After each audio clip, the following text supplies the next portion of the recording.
وبعد هذا رسله قد أرسل لهم وبالحق الكتاب أنزل لكي بذا العهد يذكرهم وينذرهم ويبشرهم. Allahun e faleminderojmë dhe vetëm prej tij falje dhe ndihmë kërkojmë. Salavatet dhe selamet i dërgojmë Muhamedit sallallahu alaihi wasallam, familjes së tij të pastër të ndershme, shokëve të tij besnik dhe gjithë atyre që pasuan rrugën e tij deri në ditën e gjykimit. Vazhdojmë me shpjegimin e hadithit të Xhibrilit alayhis salam, që quhet domethënë hadithi i Xhibrilit, ku Xhibrili alayhis salam thamë se i erdhi pejgamberit sallallahu alaihi wasallam, i cili ishte domethënë me shokët e vet, pra me sahabët e tij, dhe e pyeti dhe i tha: "O Muhammed, më tregotha se çka është Islami?" Pejgamberi sallallahu alaihi wasallam ju përgjigj dhe i tha: "Islami është, domethënë shahadeti, apo të dëshmosh se nuk ka të adhuruar me të drejtë pos Allahut, dhe se çdo sen që adhurohet pos tij është batil edhe e kot, të falish namazin, të japësh zakatin, të agjërosh Ramazanin dhe shkuarja në haxh për atë që ka mundësi." Dhe në dersin e kaluar pra folëm për kuptimin e vërtet të shahadetit.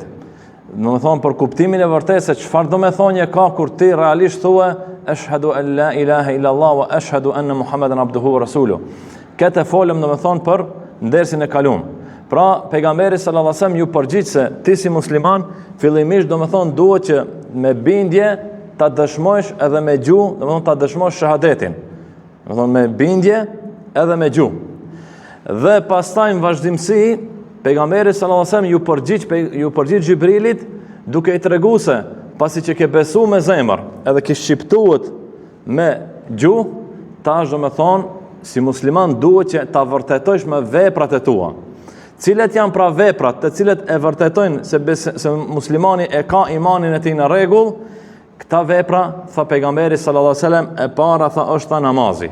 Do të thonë faktikisht mbas shahadetit i bie e dyta namazi, pastaj zekati, pastaj agjërimi i Ramazanit, pastaj shkuarja në haxh për ata që ka mundësi. Dhe me lejen e Allahut në ligjëratën e sotme do të flasim tash për pikën e dytë të kësaj përgjigje, ku pejgamberi sallallahu alajhi wasallam i tha se për ta dëshmuar imanin tënd, do të thonë me veprat e tua, do të thonë e para të cilën na duhet ta realizojmë është do me thonë falja e namazit. Falja e namazit është ndër veprat do me thonë që janë boshti kryesor i kësaj feje. Janë ndër veprat kryesore të kësaj feje. Muslimani i cili dëshmon me zemër se e beson Allahun dhe e pason pejgamberin sallallahu alajhi wasallam dhe këtë shqipton me gjuhën e tij, patjetër e ka që këtë ta dëshmoj me veprat e veta. Dhe ndër veprat të cilët realisht e vërteton është falja e namazit. Çështjen e namazit do me thonë shumë njerëz të na e marrin si një çështje se është e mirë nëse e vepron. Por realisht, jo vetëm se është e mirë, por është do të thonë e paqetërsueshme, është ndër veprat kryesore të fesë. Saqë do të thonë dietarët islam kanë folur shumë, kanë diskutuar për këtë mesele, se lënsi i namazit çka është puna e tij. Çka është puna e tij cili nuk i fal në rregull 5 kohë namaz. Dhe në këtë rast, edhe pse ka divergjenca, mirë po shumica e dietarëve thonë se ai i cili nuk e fal 5 kohë namazin, mirë po e pranon se e ka për obligim ta fale, do të thonë e pranon se e ka obligim, mirë po nuk e falen, do të thonë ai është faktikisht nuk është musliman i mirë.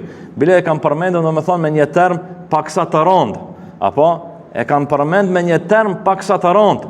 Kështu që do të thonë na si besimtar nuk duhet që të mendojmë se po që se na nuk e falim namazin, megjithatë jemi musliman të mirë se nuk i bëjmë keq as kërkujt.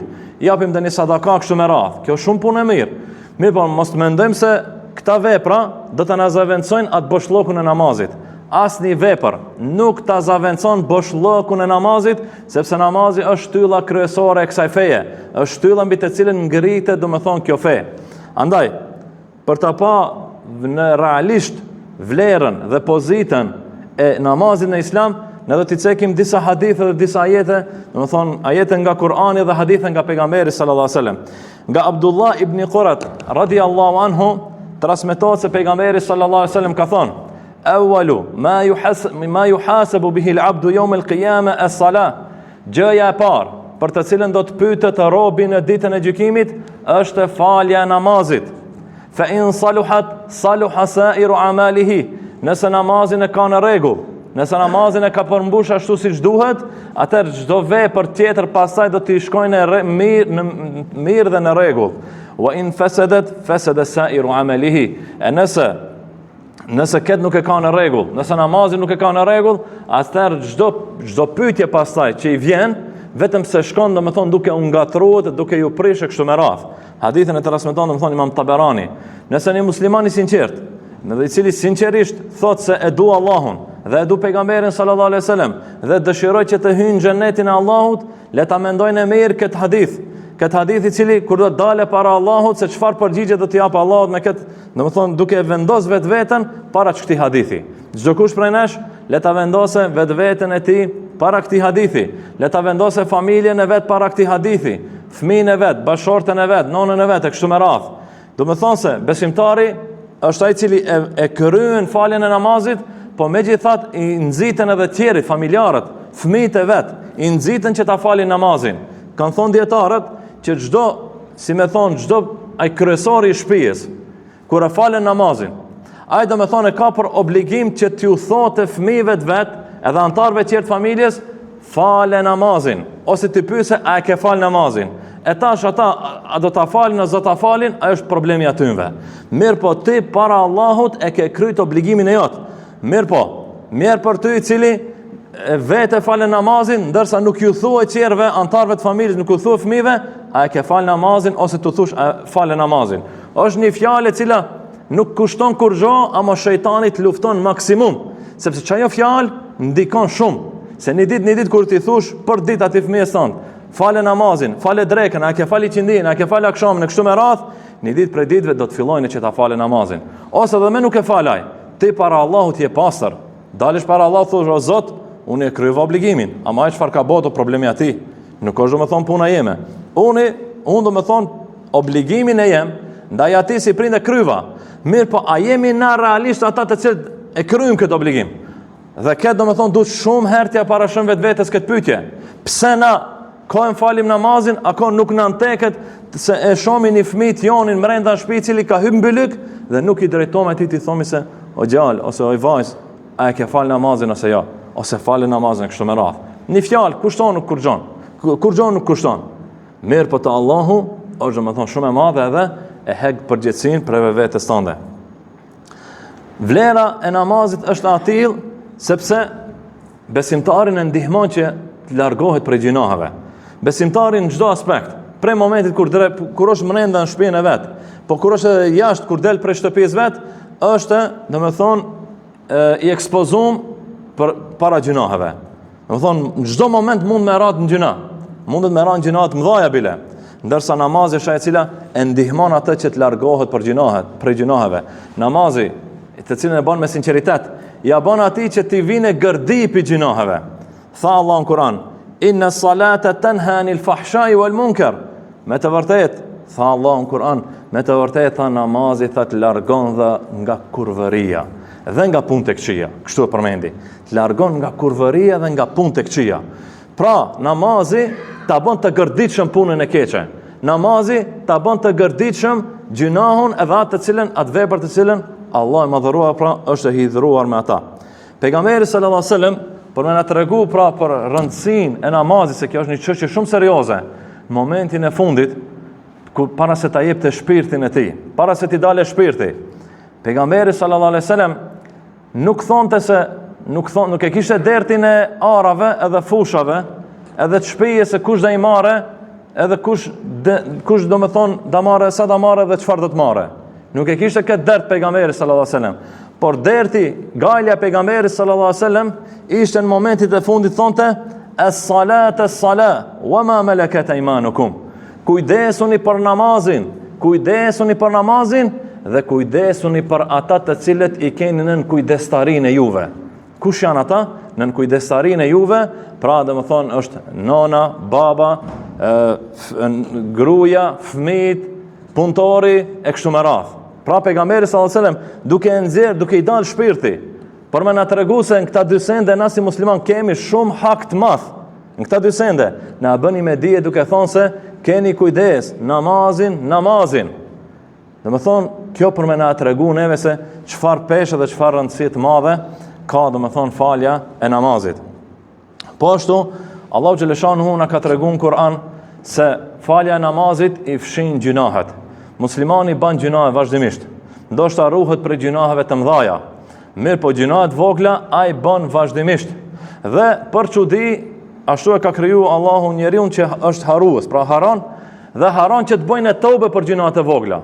Kur e bën një gjuna të madh, aty i rimendja, domethënë i rimendja si e ka bota gjunan dhe dikur ai imani i tij dhe e çojnë që ai të bëjnë tobe dhe pendim. Amon gjunahet e vogla i bën çdo moment dhe i haron ata. I haron gjunahet e vogla dhe nuk bën tobe. Mirë, po namazi është ajo e cila i fshin dhe i pastron këta gjunahet e vogla të cilët ti haron që të bësh tobe. Ndërsa dami i gjunave të vogla ndonjëherë mund të jetë më i madh se sa gjunahi i madh. Pse? Sepse gjunahun e madh ti do të bësh tobe. Ama gjunahi i vogël mblidhet domethënë dhe domethënë ajo nuk fshihet nëse ti nuk kërkon falje Allahut ose nëse nuk bën vepra që i lajnë dhe i fshin ata. Tha Allahu në Kur'an: wa aqimis salata tarafay an-nahari wa zulafan min al-layl. Falni ata namazin në dy skajet e ditës dhe në pjesën e natës. Innal hasanati yudhhibna as-sayyi'at. Sepse me të vërtet punët e mira i fshin edhe i shlyejnë punët e këqija. Dhalika dhikra lidh-dhakirin. E kjo është mësim për ata të cilët donë që të mësojnë. Kjo është mësim për ata të cilët dëshirojnë që të marrin mësim. Për ata të cilët dëshirojnë që, domethënë, synimi i tyre është xheneti. Kjo është domethënë mësim për ata. Po ashtu nga Abu Huraira radhiyallahu anhu, na sjell Imam Buhari një hadith ku pejgamberi sallallahu alaihi wasallam i pyeti shokët e vet dhe ju tha: "Nëse pranderës së juaj kalon tha një lum dhe ju tha hyni në atë lum zhyteni 5 herë në ditë. Tha vallë, tha, a do t'ju ngelen ndonjë papastërti në trupin e juaj?" Than, jo i dërgori i Allahut, nuk na ngelet asnjë papastërti. E tha, ky tha është shembulli, domethënë ky është shembulli i namazit. I fali se 5 kohë namazit që Allahu me të i fshin gjunahet dhe gabimet. Kështu që domethënë nuk duhet na të anashkalojmë kët ibadet të madh, sepse Allahu na ka dhënë një mundësi shumë të madhe. Çdo kush prej nesh e ka jetën e tij përpara dhe nuk është e vonë asnjëherë, sepse në momentin kur e jep shpirtin çatëherë është e vonë. Mirë, po përderisa je i gjallë, ai kje 30 vjet, ai kje 50 vjet, ai kje 70 vjet apo 80 vjet, nuk ka rëndësi. Kryesorja është domethënë që ti me ju kthy Allahut, domethënë para se me dorëzu shpirtin tënd atij. Po ashtu nga Ebu Malik el-Ashari radhiyallahu anhu transmetohet se pejgamberi sallallahu alaihi wasallam ka thonë: pastërtia tha është gjysa e imanit, ndërsa thënja elhamdulillah, thuash falënderimi i takon Allahut, e mbushën tha peshorën me sevape, dhe të thuash subhanallah, i shenjtë ti o Allah, walhamdulillah, dhe falënderimi takon ty o Allah, e mbushën me sevape prej tokës e deri në qiell. Ndërsa tha pejgamberi sallallahu alajhi wasallam, was-salatu nur, ndërsa tha namazi tha është dritë. Kur është dritë namazi? Namazi është dritë në jetën tënde, ta ndriçon jetën, ta ndriçon kuptimin e jetës, ta ndriçon jetën, ta ndriçon natën e varrit. Çat natë kur do të vinë melekët dhe do të pyesin pyetje se kush o Zoti jot, kush o feja jote dhe kush o pejgamberi jot. Atë natë e cila do të jetë shumë e errët, namazi do ta ndriçojë natën e varrit. Po ashtu namazi do të jetë dritë në ditën e gjykimit, atë ditë e cila i thon dita e gjykimit, i thon ditë. Mirë, po realisht është shumë e errët, edhe është shumë e frikshme, ndërsa namazi është ajo e cila do ta ndriçojë, domethënë përpara vetes tënde, çdo në ditë domethënë që të jetë shumë e errët.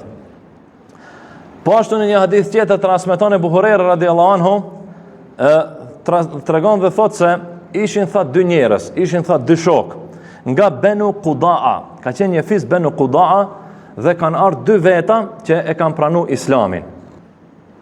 Dhe thot Talha ibn Ubaydullah, thot këta dy njerëz, këta dy shok tha që ishin pra u bon musliman. Shkon tha të dytë tha në luftë. Shkon domethënë që ta mbrojnë Islamin. Dhe njëri prej tyre ra shahid edhe u vra. Ndërsa tjetri domethënë mbeti i gjallë, nuk u vra në atë luftë. Dhe jetoi edhe 1 vjet mbas këtij të parit. Jetoi edhe 1 vjet. dhe pastaj vdiq edhe ky, mbas një viti vdiq edhe ky shoku tjetër.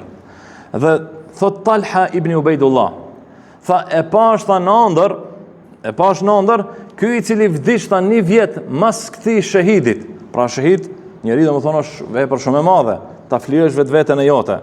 Domethënë ta flihesh shpirtin tënd për Allahun. Dhe tha i pash tha këta që ra shahid dhe këtë shokun tjetër që vdiq një vit mbas këtij shahidit. I pash tha pritni tha te dera e xhenetit.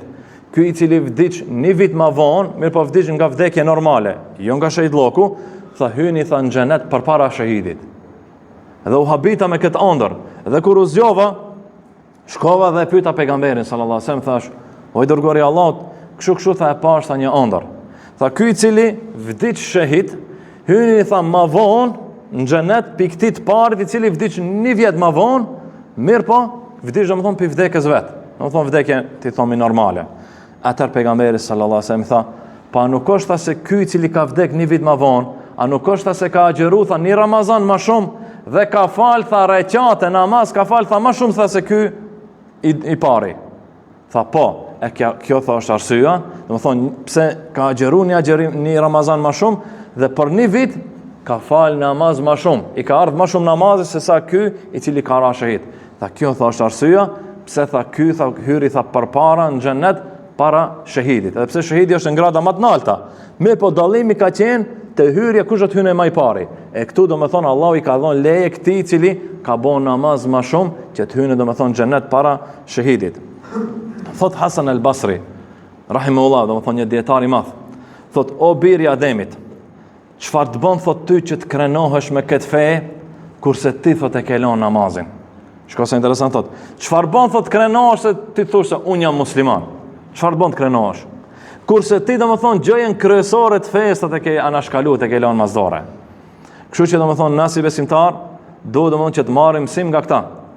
Duhet të marrim mësim kur i dëgjojmë fjalët e Allahut dhe fjalët e pejgamberit sallallahu alajhi wasallam, sepse këta janë hak, këta janë të vërteta dhe nuk duhet që kur ti dëgjojmë ajetet edhe hadithet ti kalojmë sikur kemi ngjuar një muhabet në çajtore.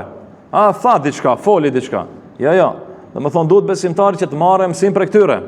Sepse xhehenemlit kur do të hyjnë në xhehenem, dhe ndoshta me siguri e kam cekë edhe më herët, xhehenemlit kur do të hyjnë në xhehenem, do të shkojnë kur do ta shohin se çfarë i pret, kur do ta shohin atë pamjen për rreth tyre, do të shkojnë tek roja e xhehenemit. Roja e xhehenemit do t'i thonë Malik e ka emrin, thon o Malik, interveno thot te Zoti që të na nxjerrë prej këtu, a shesën çfarë gjendje jemi? Dhe ai do t'ju parashojë një pyetje që do të jetë shumë dërshpëruese për ata. Çfarë do të jetë ajo pyetja?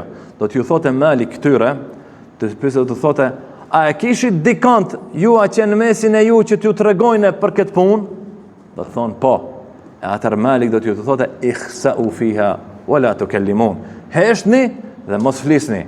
Mirë po, ihsa'u, do të thonë heshtni, është do të thonë si mënyrë nënçmuese kur thomin a dikujt, sht, apo nuk i thua hesht, po i thua sht, ndalu. E kështu do t'ju thotë Malik, roja e xhehenemit, banorëve të xhehenemit, thotë, a kishit dikant ju në mesin e juaj që t'ja tërheke varrëtien, t'ja kujtojnë juve ahiretin? Po e kishim. Do thotë heshni dhe mos flisni kur gjë. Lusim Allahun xhaleshanuhu që të na bëj prej namazfalësve, të na bëj prej atyre të cilët e falin namazin edhe bëjnë punë të mira dhe së bashku me familjet e jona. Aqulu qawli hadha walhamdulillahi rabbil alamin.